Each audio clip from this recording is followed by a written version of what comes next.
드리시겠습니다. 다 함께 묵도 드리시겠습니다. 하나님은 영이시니 예배하는 자가 영과 진리로 예배할지니라. 아멘. 찬송 361장 부르시겠습니다.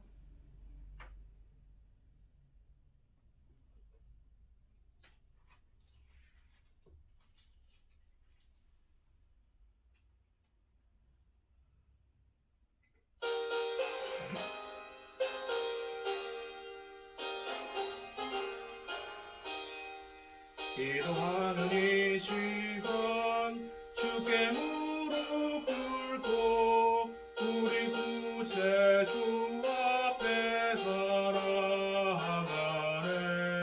믿음으로 나가면 주가 보살피사 크신 은혜를 주네. 거기 기쁨 있네. 기도 시간에 복을 주시네. 고난 내 마음속에 기쁨 충만하네.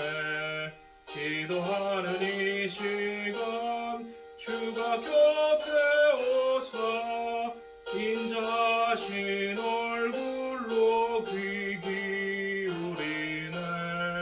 우리 마음 비우고 주를 의지하면 크신 은혜를 주네.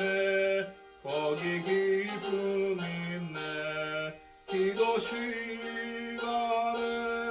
복을 주시네. 고난 내 마음속에 기쁨 충만하네. 기도하는 이 시간 주께 엎드려서 은밀하게 구할 때 곧 응답받네. 잘못된 것 아뢰면 측은히 여기사 크신 은혜를 주네. 거기 기쁨 있네. 기도 시간에 복을 주시네. 고난 내 마음속에 기쁨 충만하네. 기도하는 이 시간 주를 의지하고 크신 은혜 구하면 꼭 받으리라. 의지하는 마음에 근심 사라지고 은혜를 주네. 거기 기쁨 있네. 기도 시간에 복을 주시네. 고난 내 마음속에 기쁨 충만하네. 오늘 예배를 위하여 최금순 집사님 기도해 주시겠습니다.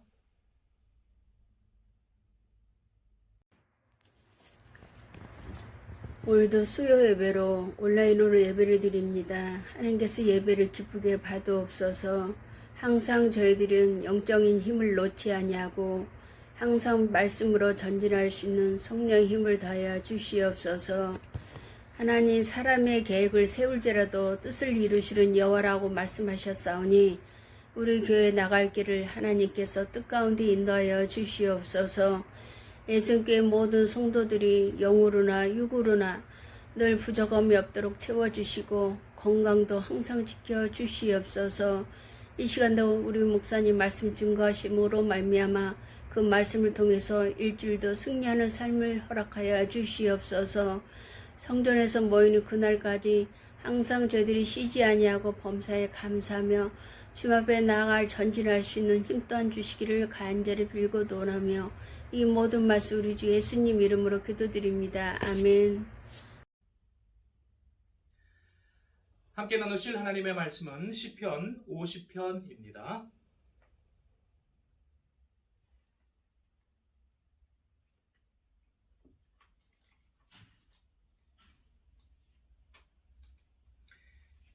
시편 50편 23절, 시편 50편 23절 함께 합독하시겠습니다.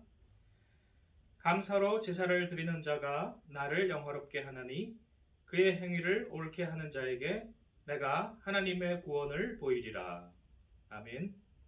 기도하시겠습니다. 사랑과 은혜가 풍성하신 하나님, 오늘도 우리에게 은혜 베푸시고 하나님의 말씀을 깨닫는 지혜를 주옵소서. 우리 주 예수님의 이름으로 기도드리옵나이다. 아멘. 어제 어떤 분에게서 전화가 왔습니다. 이번엔 돈으로 도와주진 않고 들어주기만 했습니다. 한 30분 정도 걸렸는데요.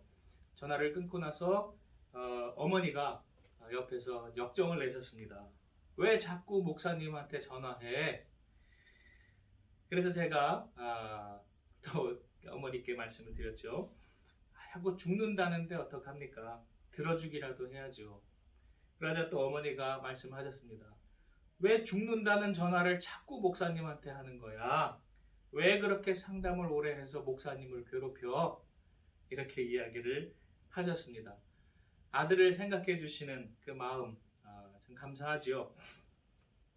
그런데 제가 전화 통화를 통해서 두 가지 놀랐고 한 가지를 생각하게 됐습니다. 먼저 두 가지 놀란 것 중에 첫 번째는 구청에서 그렇게 많은 돈을 지원해 준다는 것을 듣고 깜짝 놀랐습니다. 그래서 돈으로 이번에 돕지 않은 이유이기도 합니다. 며칠 전에 이사 가신 저 앞에 그 1층 저쪽 측면에 사시던 그 소백산업 사장님이 그런 말씀을 며칠 전에 하셨어요. 일을 안 해도 정부에 신청만 하면 돈이 많이 나온다. 그런데 받긴 받으면서도 잘못됐다고 생각한다. 왜냐하면 일하는 사람은 바보가 되고 일할 마음이 없게 만들고 또 그게 결국은 우리 국민들이 낸 세금이니까 세금이 낭비돼서 마음은 찜찜하다. 이렇게 이야기를 하셨습니다.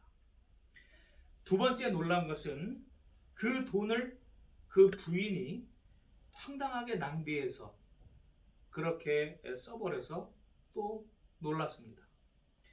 어쨌거나 그러한 일들을 통해서 두 번 놀랐고 한 가지 또 생각이 든 것은 관계에 대한 생각이 좀 들었습니다. 특별히 하나님과 나의 관계에 대한 생각이 들더군요. 목회자를 기준으로 본다면 이것이 하나 이제 그림자로 볼 수가 있으니까요. 우리가 하나님께 나아가는 관계가 세상에서는 또 성도님들이 목회자에게 나와서 이야기하는 그러한 것과도 조금 연관이 있지 않겠습니까? 그런데 그 목회자에게 나오는 분들을 두 부류로 나눌 수 있는 것 같아요. 첫 번째 부류는 늘 문제만 가지고 오는 분들이 있습니다. 어제 전화 받은 것처럼 그때만 전화가 오고 그런 분들이 있고, 두 번째는 늘 감사해야 하시는 분이 있어요. 별로 감사할 것 같지 않은데도 감사한 분이 있습니다. 근데 문제만 가지고 오시는 분도 저는 똑같이 사랑하려고 애씁니다. 같은 하나님의 자녀이고 또 그렇게 교회에서 알게 된 사람이고 하니까요. 또 들어주려고 애를 씁니다. 제가 좀 힘들고 길어지고 그러더라도 웬만하면 그 다음에 또 필요하면 도와드리려고 애를 씁니다.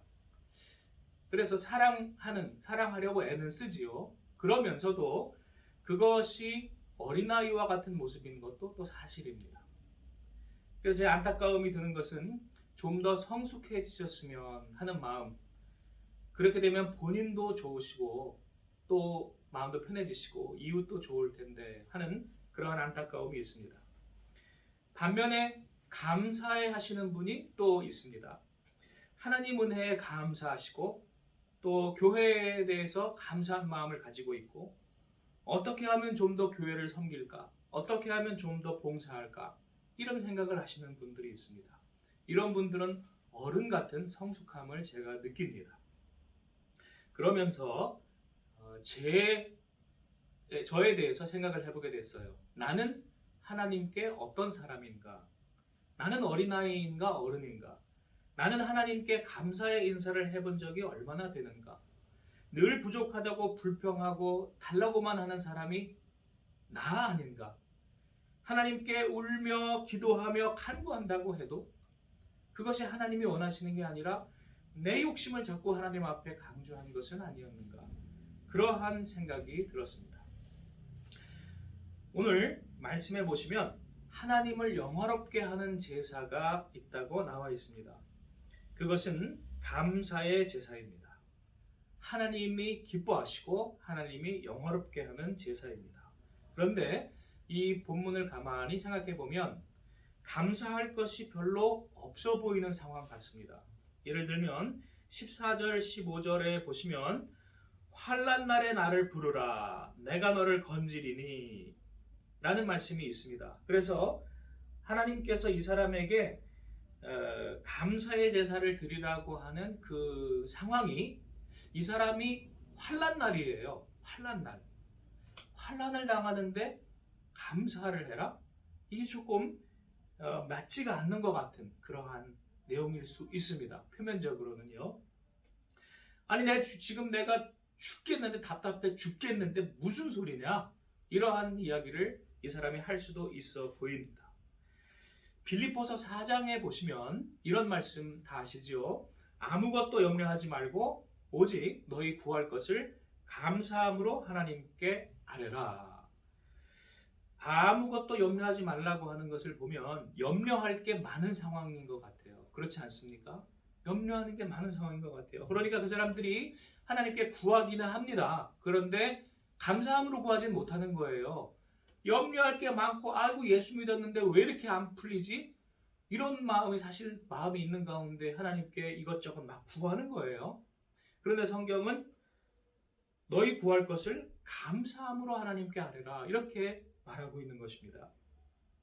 마태복음 6장을 우리가 생각해 봐도요. 예수님이 먼저 그 나라와 그 일을 구하라고 하시는 그 말씀 전에 보면 마태복음 6장 그 중반부에 먹을 것과 입을 것이 아주 필요한 그러한 상황 같습니다. 사람들이 뭐 괜히 하나님께 구하진 않을 거 아니에요? 먹을 것과 입을 것이면 중요한 거 아닙니까? 이거는 기본적인 필요한 내용인데 그것이 필요한 가운데 예수님께서 말씀하신 것은 하나님이 너희 필요를 아신다. 하늘의 새도 하나님이 먹이시고 들의 백합화도 입히시지 않느냐. 하나님이 너희 필요한 거 아신다. 그런데 먼저 그의 나라와 그의 의를 구하라. 보통 우리가 생각하는 그의 나라와 그의 의는 이웃을 사랑하는 것이라고 생각할 수도 있고 이 맥락에서 본다면 먼저 마음가짐을 감사한 마음을 가지라는 그러한 요구로도 볼 수 있습니다. 둘 다 연관이 되지요. 어쨌거나 그렇게 감사한 마음을 가지기가 조금 힘들어 보이는 상황 같은데 예수님은 감사한 마음 하나님의 나라와 그 일을 먼저 구하라. 그리고 이웃을 또 돕는 것을 먼저 해라. 이렇게 말씀을 하시는 것입니다. 여기에서 사고의 전환, 발상의 전환이 우리에게 요구됩니다. 나는 당연하게 생각하는데 사실은 당연하지 않은 것일 수가 있습니다.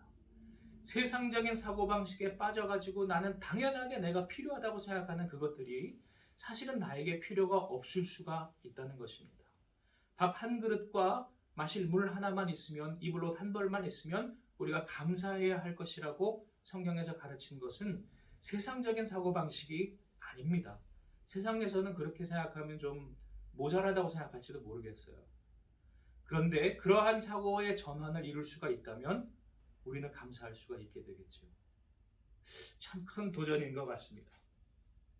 내가 필요한 것 이상으로 바라는 것, 그게 세상에서 나를 세뇌하고 주입해서 그런 것이든 어쩐 것이든 내가 필요한 것 이상으로 자꾸 그것을 바라고 그것을 탐내는 그 탐심을 성경은 우상 숭배라고 말하고 있습니다.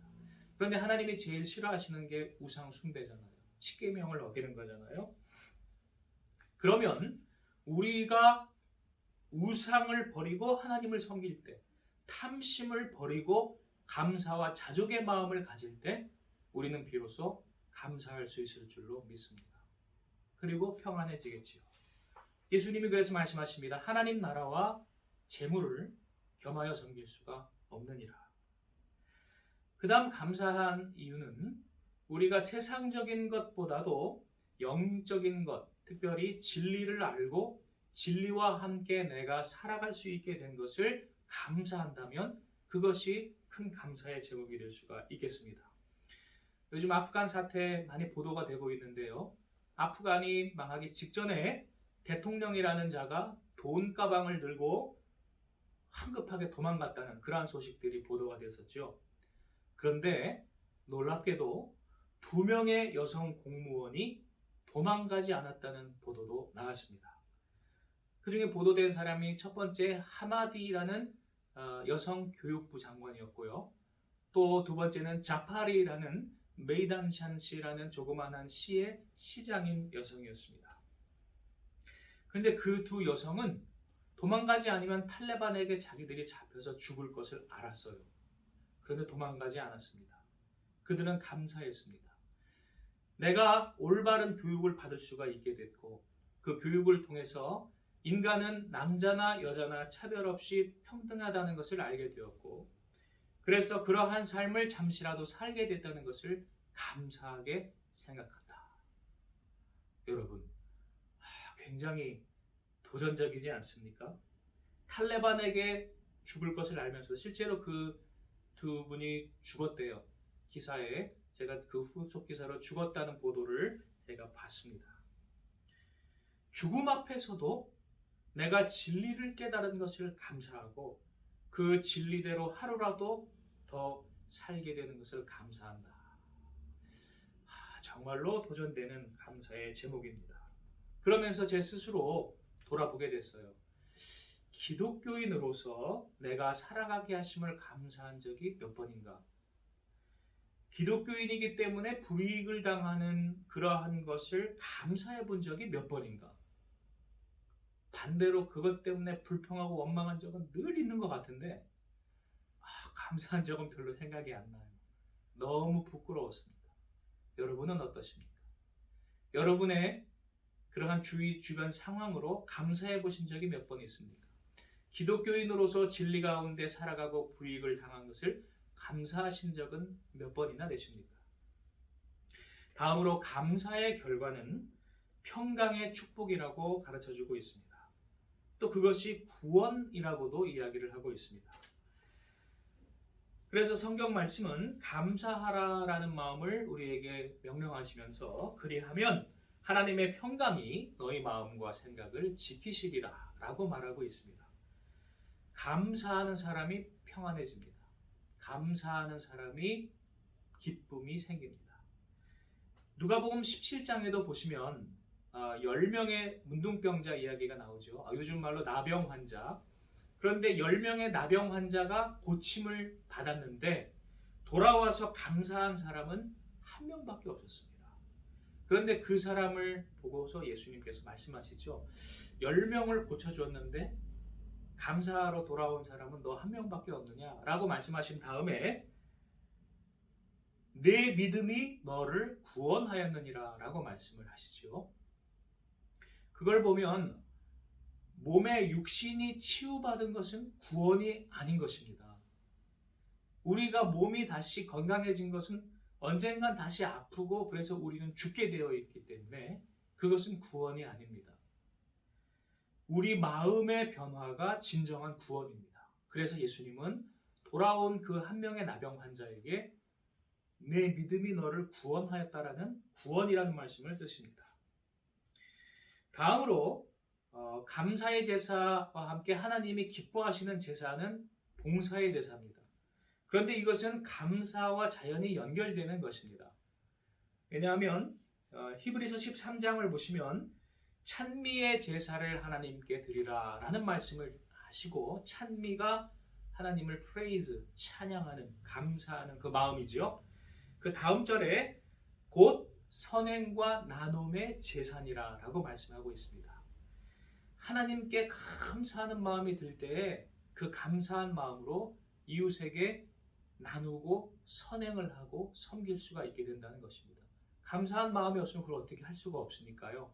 이 감사와 봉사의 제사는 결국은 하나인 것입니다. 단어로도 보면 헬라어로 감사가 카리스입니다. 카리스. 그런데 감사는 카리스라는 말에서 유카리스트라는 성찬이라는 말이 나옵니다. 성찬이 어떤 시간입니까? 하나님께 내가 받은 사랑을 생각하고 감사한 마음을 가지고 그 감사한 마음으로 나도 이웃을 위해서 내 몸과 내 살과 피를 이웃을 위해 바쳐야겠다라고 고백하는 시간이 아니겠습니까? 그 다음 하나 더 카리스라는 말에서 파생된 것이 카리스마가 있습니다. 그 사람 카리스마가 있다. 이게 매력이라는 뜻입니다. 매력. 그래서 그 카리스라는 단어가 감사, 선행, 매력 이러한 뜻이 다 있습니다. 하나님께서 오늘 우리에게 감사의 제사 또 그로 말미암은 선행과 나눔의 제사를 요구하십니다. 치유받은 나병 환자 10명 중에 감사하러 돌아온 한 명과 같이 우리가 되기를 원하십니다. 그런데 여기에서 의외성이 또 하나 있습니다. 뭐냐면 한 명은 사마리아 사람이라는 말이 누가복음 17장에 기록되어 있죠. 나머지 9명은 유대인이라는 이야기였어요. 그 사람들이 있던 곳이 유대와 사마리아의 경계 지방이었기 때문에 그 중에 이제 섞여 살았던 것 같은데 유대인들이 그렇게 우습게 보고 그렇게 조롱하고 저주하고 대적했던 그 사마리아 사람들이 예수님의 칭찬받는 비유의 주인공으로 나온 것입니다. 강도 만난 사람을 도운 착한 사마리아 사람의 비유하고 똑같지요. 듣는 유대인들을 마음에 찔리라는 얘기입니다.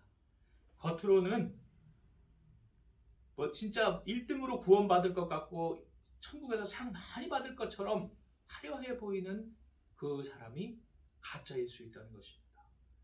이런 걸 보면 우리가 좀 굉장히 다시 한번 옷깃을 여미고 우리 신앙을 돌아보게 합니다. 세상에서 떠들썩하게 하는 건 가짜입니다. 가짜예요. 하나님 앞에 인정받는 저와 여러분 되시기를 축원합니다. 결론을 맺겠습니다. 감사는 축복의 시작입니다. 감사할 때에 축복이 시작됩니다. 우리 사람들도 그렇지요. 찡그리고 울고 그러하는 아이에게는 우리가 도와주고 사랑은 하려고 하되 마음은 불편한 것하고 감사하는 그리고 인사하는 아이는 참 착한 것처럼 하나님은 우리가 감사하여서 우리가 복받기를 원하십니다. 그래서 우리에게 범사에 감사하라고 강조하시고 모든 일에 감사함으로 하나님께 아뢰라고 말씀하십니다. 세상은 우리에게 복을 주려는 하나님과 복을 뺏으려는 마귀의 싸움입니다. 또한 우리에게 독을 주입하려는 마귀와 그 독에서 해독하려는 하나님과의 싸움입니다. 마귀는 탐욕의 그 독을 우리에게 넣으려고 하고 그 독에 주입이 되면 아무리 가져도 나보다 더 가진 사람과 비교해서 나는 박탈감을 느끼고 피해의식을 느끼고 행복해지지 못하는 반면에 하나님의 감사의 해독제를 우리가 맞으면 우리는 밥 한 그릇, 간장 한 종지, 마실 물 한 병, 이불로 단벌만 있어도 행복해지는 것입니다. 여러분, 행복해지시겠습니까? 불행해지시겠습니까? 우리 감사함으로 행복을 시작합시다. 기도하시겠습니다. 하나님, 우리에게 허락하신 모든 은혜를 다시 돌아보며 감사합니다.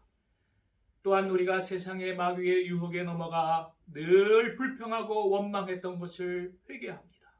주님 용서하여 주시옵소서. 이제부터라도 다시 주신 것 감사하는 자가 되겠습니다. 범사에 감사하겠습니다. 이웃들에게도 감사의 표시를 하겠습니다. 하나님, 감사의 제사로 영광 받아주시고 우리 감사드리는 예성교회 성도들에게는 넘치는 은혜를 부어 주시옵소서. 우리 주 예수님의 이름으로 기도드리옵나이다. 아멘. 다 함께 찬송 366장 부르시겠습니다.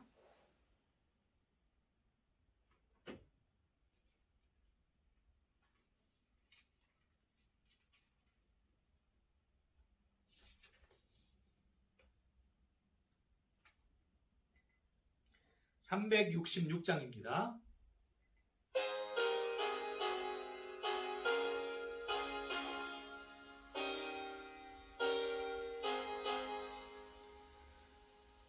어두운 내 눈 밝히사 진리를 보게 하소서.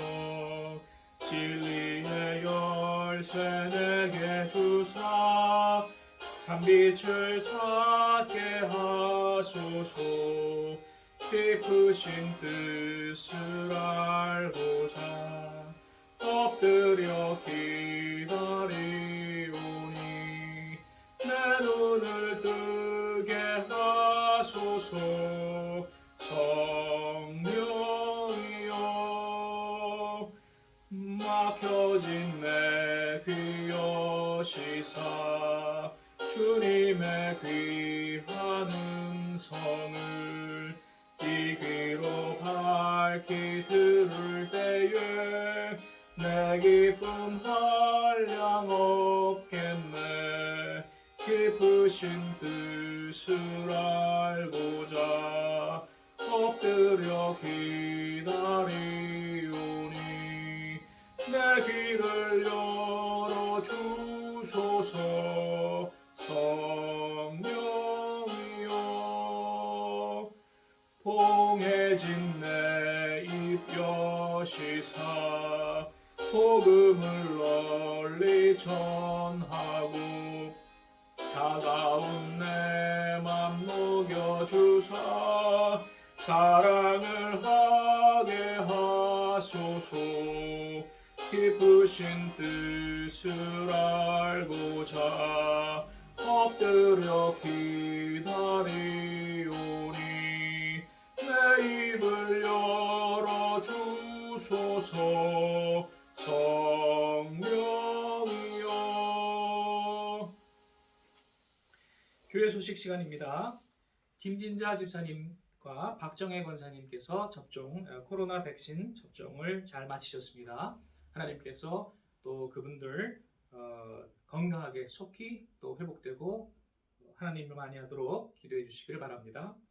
권순분 집사님께서 어제 넘어져서 팔꿈치 근처에 뼈에 금이 갔다고 합니다. 기부스를 하셨는데 4주 걸린다고 합니다. 일은 계속 하신다고 합니다. 조심해서 잘 붙을 수 있도록 위해서 기도해 주시기를 바랍니다. 또 최진혁 집사님께서 내일 건대병원에 가셔서 그 눈 진료를 보시고 필요하면 내일 바로 수술 혹은 시술을 하실 수도 있다고 합니다. 위하여서 기도 부탁 바랍니다. 또 김설아 어린이가 지난 주일에 며칠 전에 그 성경 봉독 영상을 보내왔는데 혹시 보신 분들은 영상이 이렇게 위아래로 찌그러진 것을 아마 보셨을 것입니다. 근데 그거를 김설아 어린이가 외모에 지금 한창 민감할 나이여가지고 요번에 동영상 보내는 것 때문에 굉장히 나름대로 외모에 신경을 쓰고 준비를 해가지고 그걸 만들어 보냈대요. 그러니까 옷과 머리 따은 것과 여러 가지 화장도 약간 좀 한 것 같기도 하고, 그리고 동영상 자체도 효과를 이런저런 효과를 넣어서 이렇게 예쁘게 만들어서 보냈는데, 그런데 그렇게 동영상을 효과 넣는다고 만지다 보니까 아마 가로 세로 비율을 이거를 잘못 건드린 것 같아요. 그래서 나중에 확인을 해보니까 그 김설아 어린이가 보내온 영상만 표준 동영상 규격에 안 맞게 되어서 위아래가 이렇게 짜부러지는 그러한 모양이 되어버렸습니다. 그래서 영상에 얼굴이 찐빵같이 나왔다고 너무 속상해한대요. 그래서 제가 한 가지 여러분께 양해를 부탁드리는 것은요, 어른이면은 제가 이런 걸 위로하지 않는데 어린이, 특히 이제 사춘기 청소년이니까 또 예민한 우리 여자아이니까 위로 차원에서 이번 돌아오는 주일에 다시 성경 봉독을 추가로 더 하거나 아니면 찬송을 한번 부르게 해주거나 이렇게 할 생각입니다. 그래서 여러분들께서 많이 이해해 주시기를 바랍니다. 이상입니다. 제가 환우들을 위해서 기도하고 축도로서 예배를 마치겠습니다.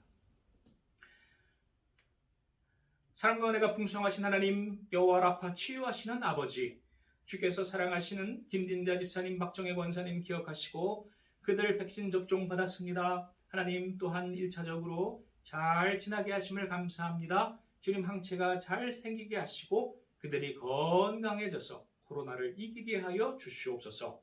또한 권순문 집사님 주여 뼈가 속히 붙을 수 있도록 주여 도와 주시옵소서.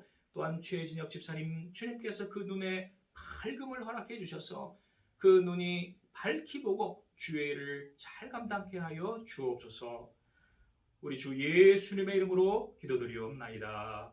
아멘. 지금은 우리 주 예수 그리스도의 하늘 보좌를 버리시고 낮고 낮은 땅에 내려와 십자가를 지신 은혜와 하나님 아버지의 극진하신 사랑과 성령님의 감화감동 역사하심이 오늘 감사의 제사를 드리기로 결심한 우리 위에 함께 하시기를 축원하옵나이다. 아멘.